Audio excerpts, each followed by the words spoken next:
In 1985, a 30-year-old man was fired from the company he built in his parents' garage. He didn't just lose his job. He lost his identity. He lost the thing he loved most in the world. He would spend the next 11 years in exile, building failed companies, buying a computer graphics division nobody wanted, and watching from the outside as the company bearing his fingerprints nearly went bankrupt. And then in 2022, they called him back. What happened next didn't just save a company, it changed how humanity listens to music, carries information, and talks to each other. This is the story of Apple, the most valuable company on planet Earth. A story of obsession, betrayal, near death, and the most legendary comeback in the history of business. Every empire has an origin story. Apple's begins not in a boardroom, but in the suburbs of Northern California, in a region that hadn't yet earned the name Silicon Valley. Steve Jobs and Steve Wozniak met in 1971. Jobs was 16. Wozniak was 21, introduced by a mutual friend who thought the two might get along. They did immediately, bonding over a shared love of electronics, pranks, and a healthy disrespect for authority. Wozniak was, to everyone who knew him, was the engineer, a pure, obsessive tinkerer who built circuit boards for fun and could design a computer in his head before ever touching a soldering iron. Jobs was something else entirely. He wasn't the most technical guy in the room, and he knew it, but he had something rarer, an instinct for what people would want before they knew they wanted it, and a relentless, sometimes brutal drive to make things happen. Their first business venture together had nothing to do with computers. It involved something called a blue box, an illegal device that let you make free long-distance phone calls by mimicking the tones used by telephone networks. Wozniak built them. Jobs sold them, door to door, dorm room to dorm room, for a $150 markup. It was a small, illegal hustle, but it taught them something important. That Wozniak's brilliant engineering, combined with Jobs' salesmanship, could actually turn a profit. That lesson would define the rest of their lives. By the mid-CREs, Wozniak was working at Hewlett-Packard, and in his spare time, he was building something new, a computer. Not for a company, not for a client, just for the joy of it, to show off to a hobbyist group called the Homebrew Computer Club at the time. Computers were the size of refrigerators and cost as much as houses. They belonged to universities, corporations, and governments, not people. The idea of an ordinary person owning a computer at home was, to most of the world, faintly ridiculous. Wozniak's machine changed that equation. It was small, it was relatively affordable, and most importantly, it worked. Jobs saw it and immediately understood something Wozniak hadn't fully considered. This wasn't just a cool project to show off to other hobbyists. This was a product, something you could sell. In 1976, in the garage of Jobs' parents' house, on Crist Drive, in Los Altos, California, the two Steves, along with a third co-founder, Ronald Wayne, who would sell his 0.10% stake back for just $800 less, then 2 weeks later founded a company. They called it Apple Computer. The name, by most accounts, came from Jobs, inspired partly by time he'd spent on an apple orchard commune. and partly because it sounded friendly, approachable, and came before Atari in the phone book. In an industry full of companies with cold, technical-sounding names, Apple stood out immediately. It didn't sound like a machine. It sounded like something you could trust.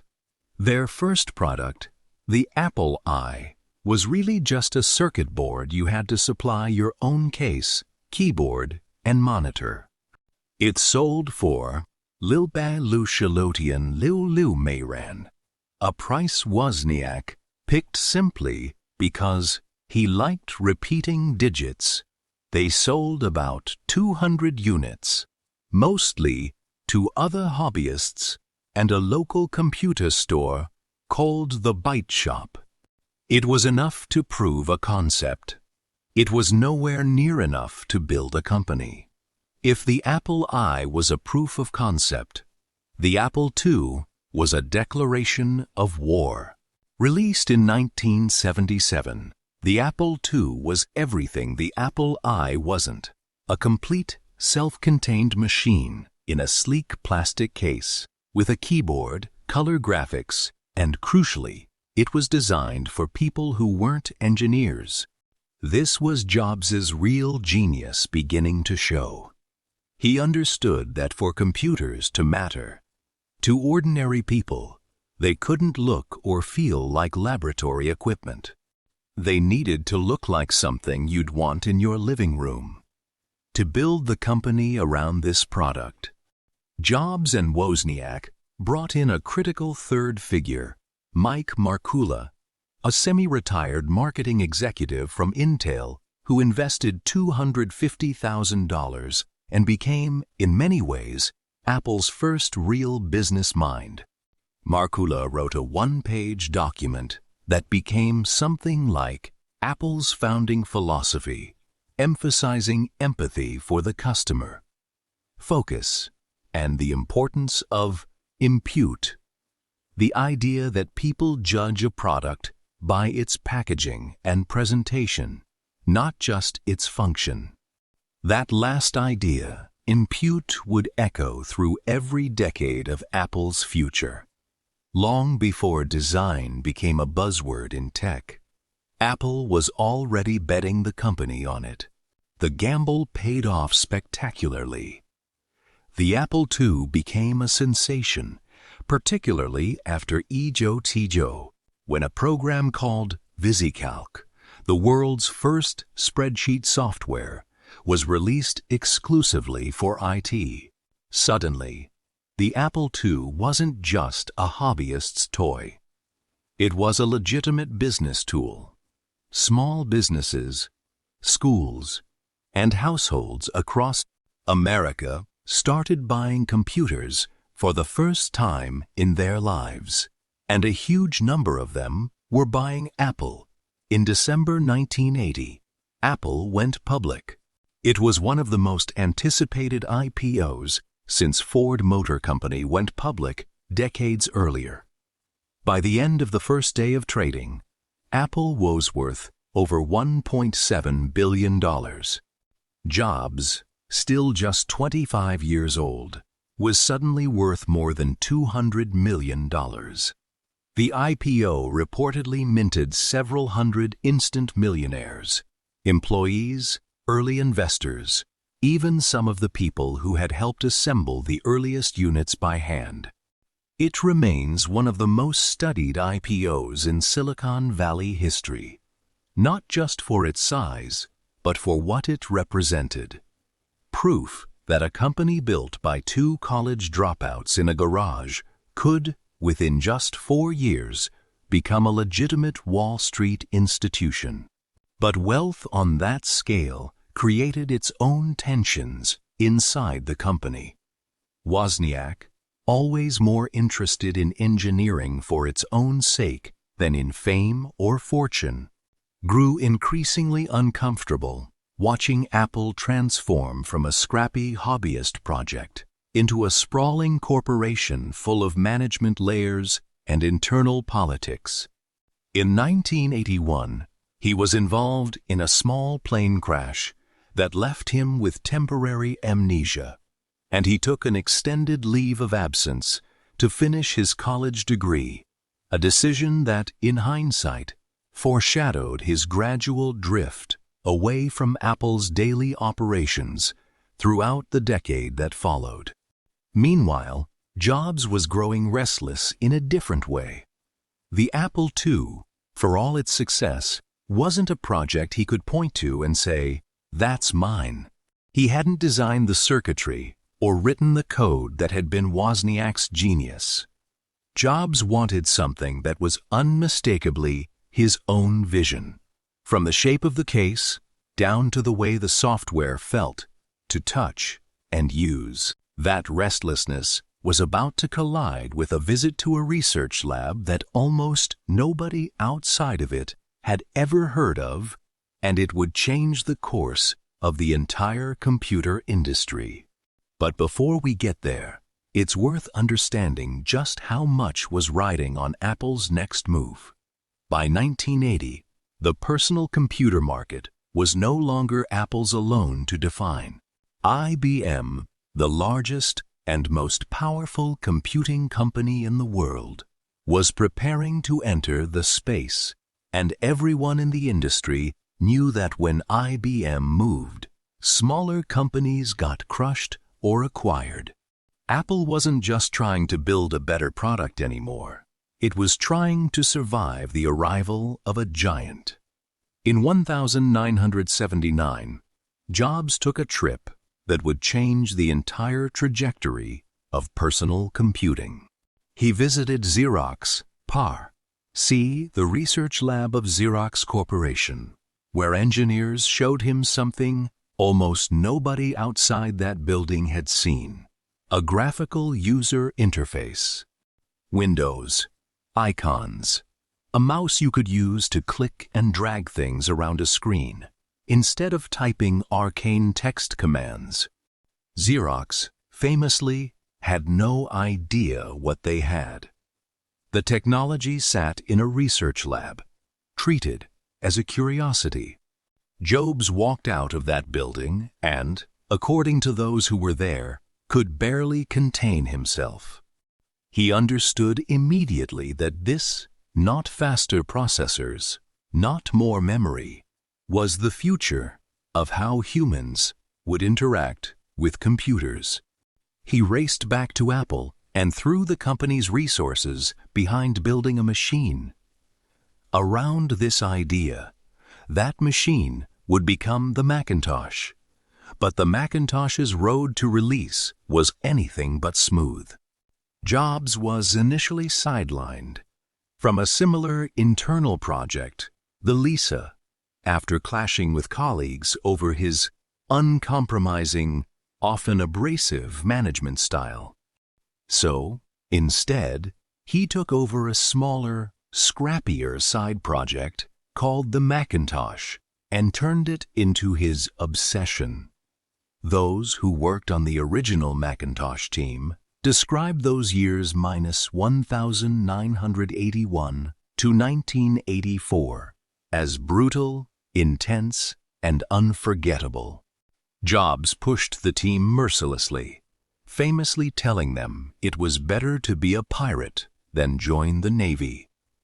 A rallying cry that captured his belief that the Mac team was building something rebellious, something that would break the industry's rules.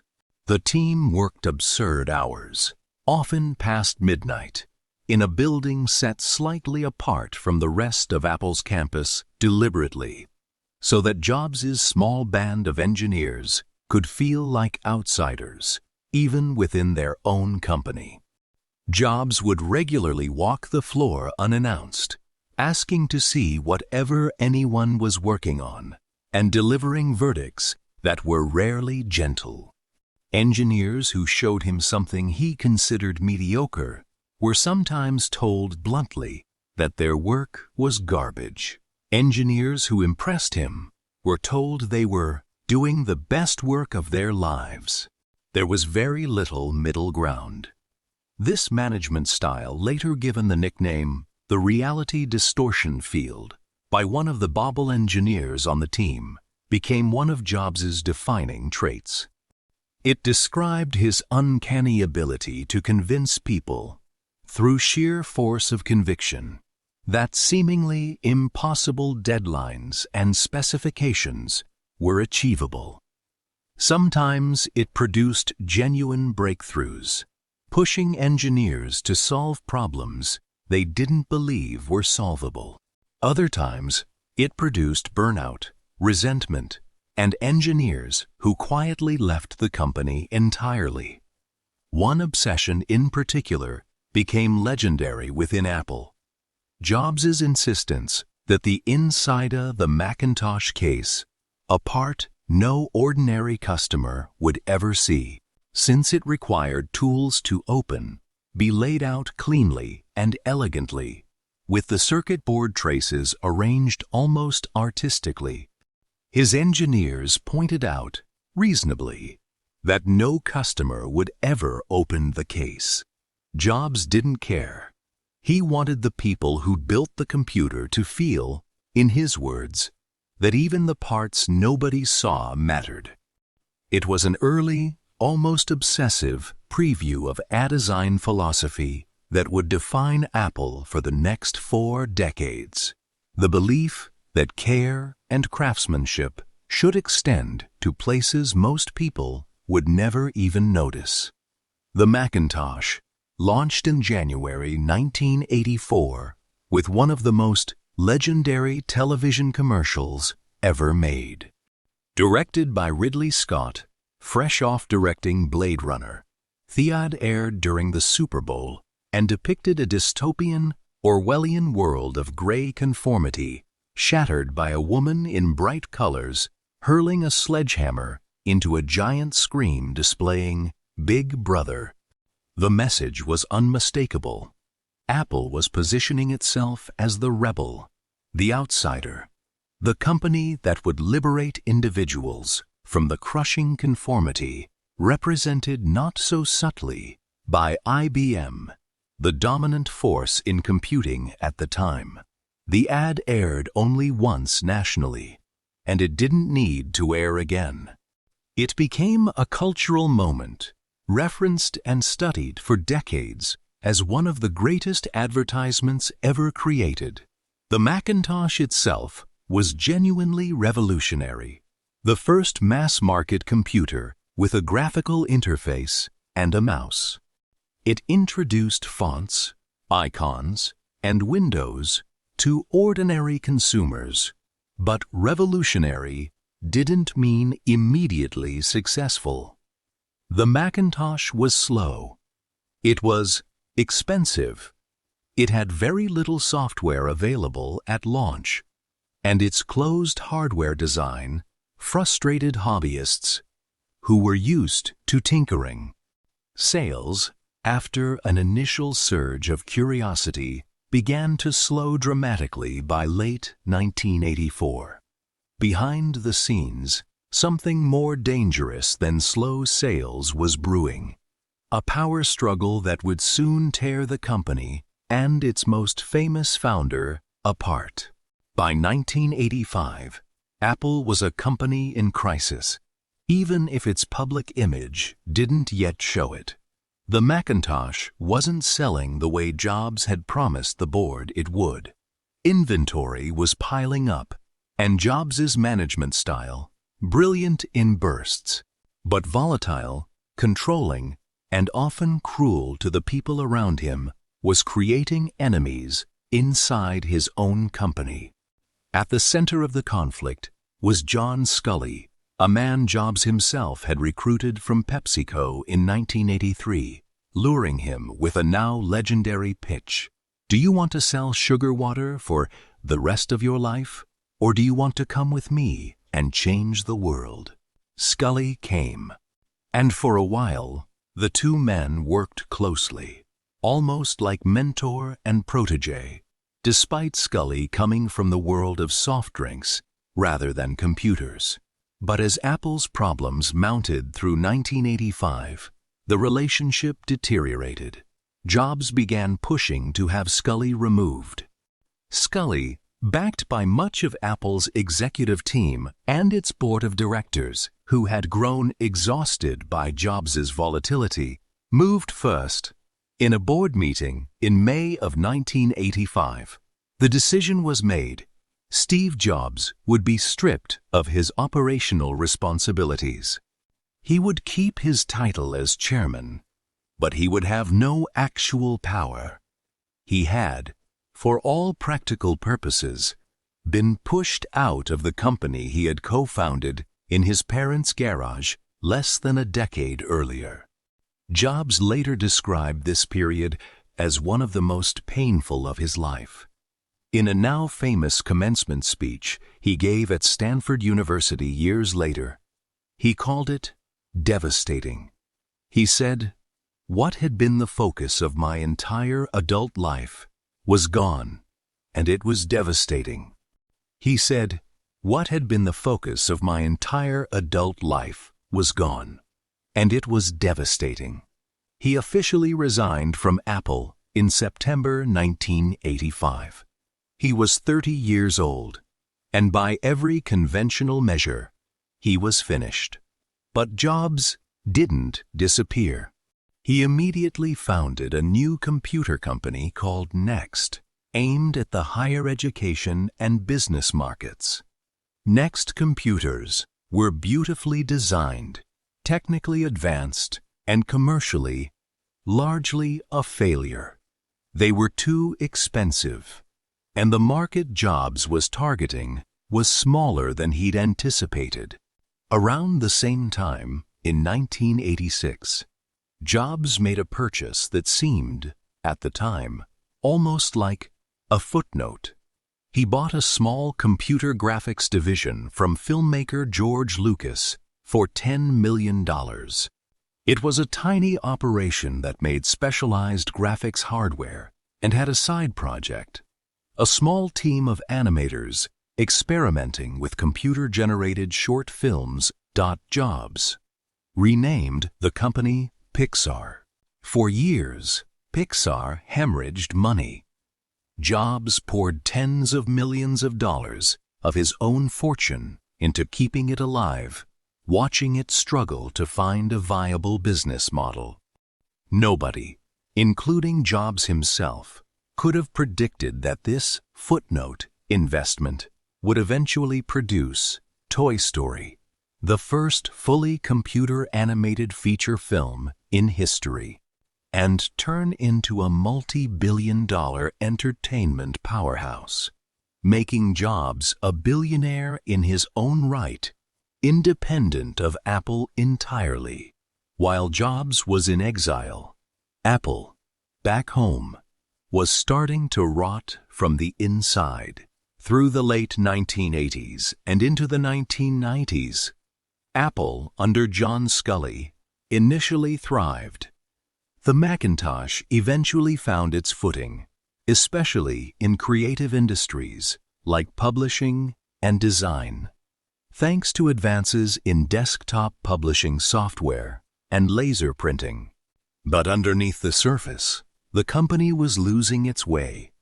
Apple made a fatal strategic decision that would haunt it for over a decade. It refused to license its operating system to other computer manufacturers.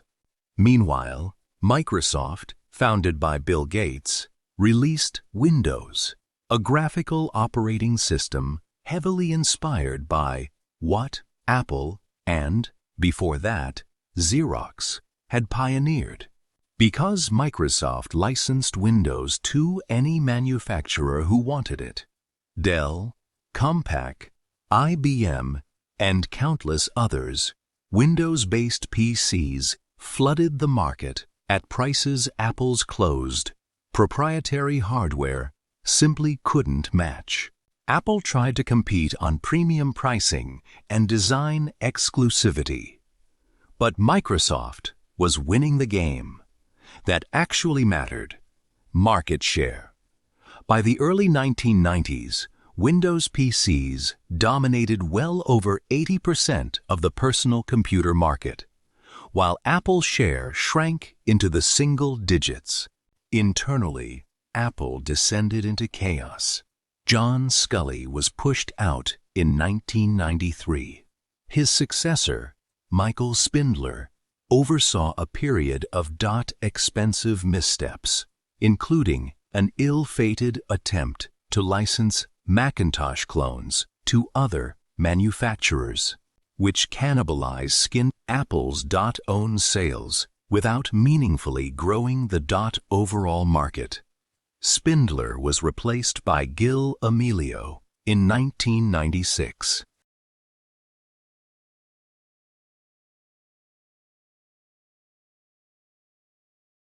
That it would be acquired, broken up, or simply fade into irrelevance. Another casualty of the PC wars. Apple desperately needed a modern operating system to replace its aging, increasingly unstable Mac OS. Internal efforts to build one from scratch had failed repeatedly and expensively. So, Gil Amelio went shopping. And, in an almost unbelievable twist of fate, the operating system Apple decided to buy was built on the technology from next Steve Jobs' post-Apple company. In December 1996, Apple announced it was acquiring Next for approximately $400 million as part of the deal. Steve Jobs, the man pushed out of his own company 11 years earlier, returned to Apple as an informal advisor. Nobody, including Jobs himself, publicly framed this as a triumphant return at the time. But, within months, it became clear that this was exactly what it was. By mid-1997, Gil Amelio was ousted by Apple's board. Steve Jobs, still officially just an advisor, effectively took control. He was named interim CEO, a title he'd hold, somewhat famously, for years. Dropping the word interim from his job title only once the company's turnaround was undeniable. He returned to a company on the brink of bankruptcy. Apple had roughly 90 days of cash left before it would run out of money entirely. The first thing Jobs did upon regaining control wasn't glamorous. It was brutal triage. He looked at Apple's tangled, confusing product lineup, dozens of models across multiple lines, and killed almost all of it. He famously drew a simple 2x2 grid on a whiteboard, consumer and professional on one axis, desktop and portable on the other. 4 boxes, 4 products.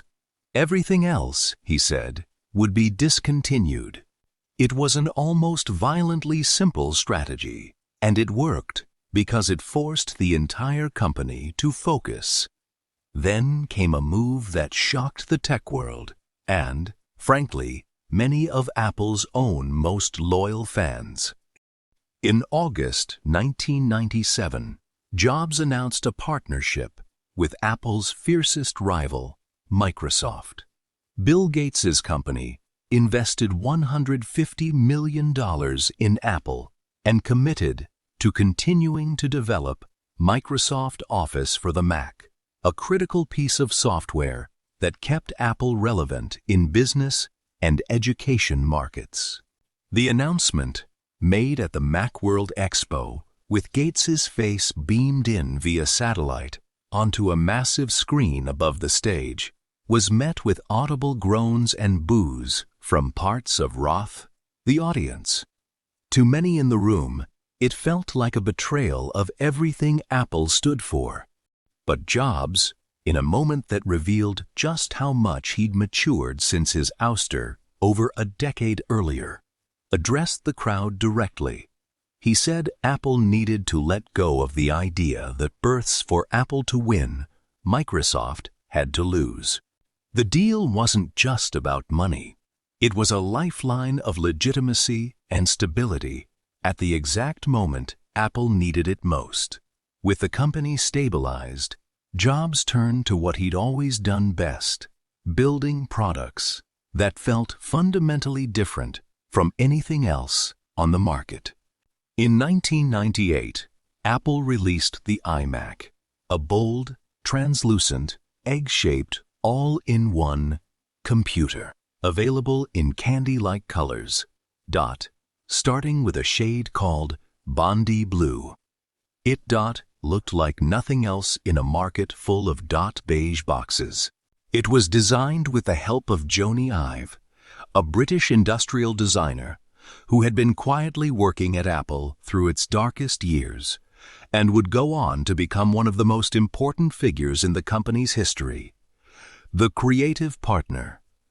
Jobs needed to translate vision into physical, tactile reality. The iMac was a massive commercial success. More importantly, it sent an unmistakable signal to the world. Apple was back, and it had its soul back too. With Apple's core computer business stabilized, Jobs began looking outward at industries Apple had never touched before.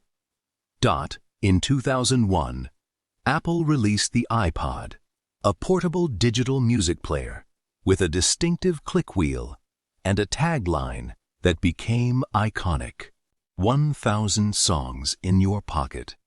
It wasn't the first MP3 player on the market, but it was, by a wide margin, the best designed, the easiest to use, and thanks to its tight integration with the iTunes software and, later, the iTunes Store, launched in 2003, the most seamless.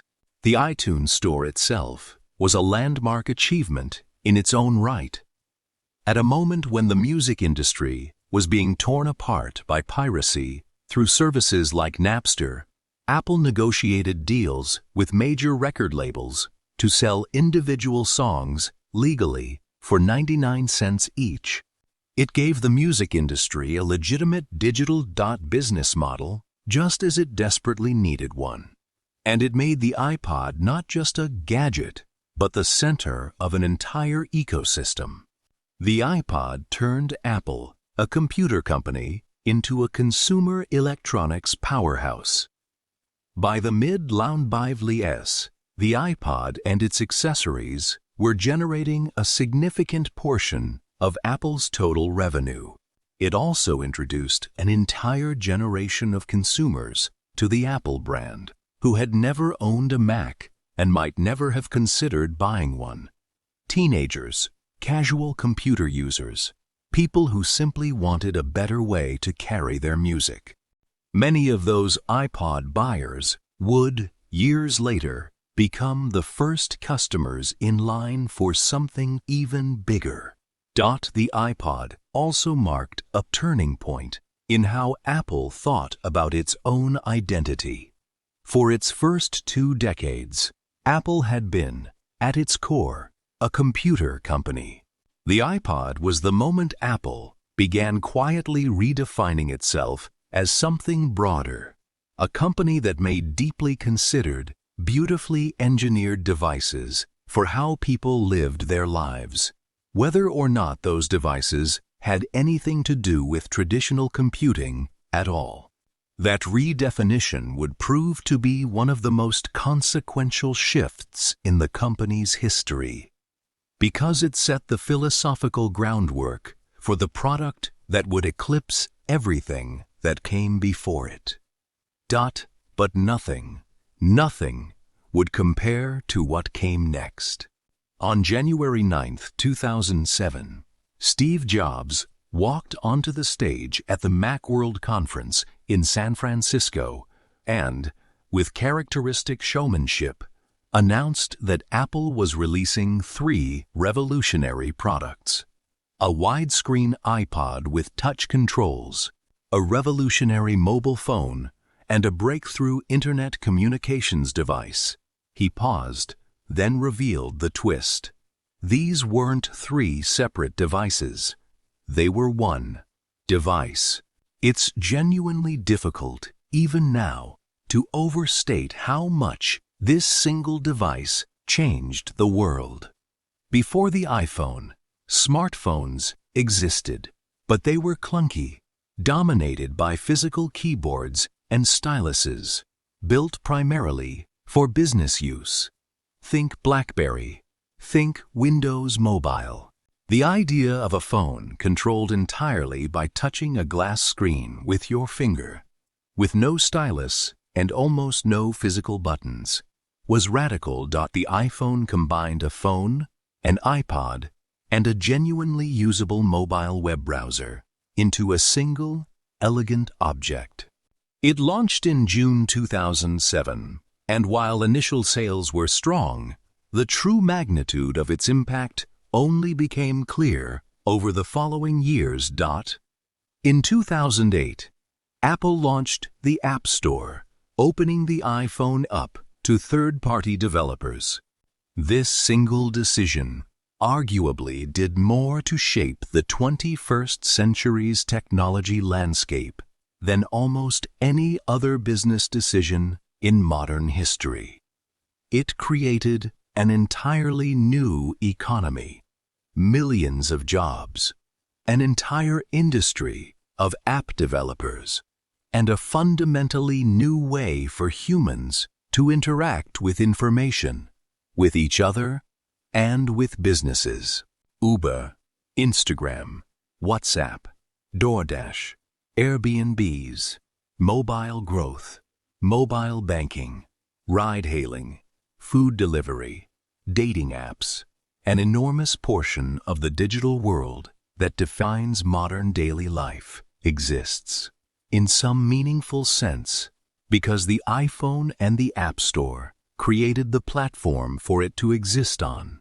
Steve Jobs would live to see the iPhone become one of the most successful products in the history of commerce.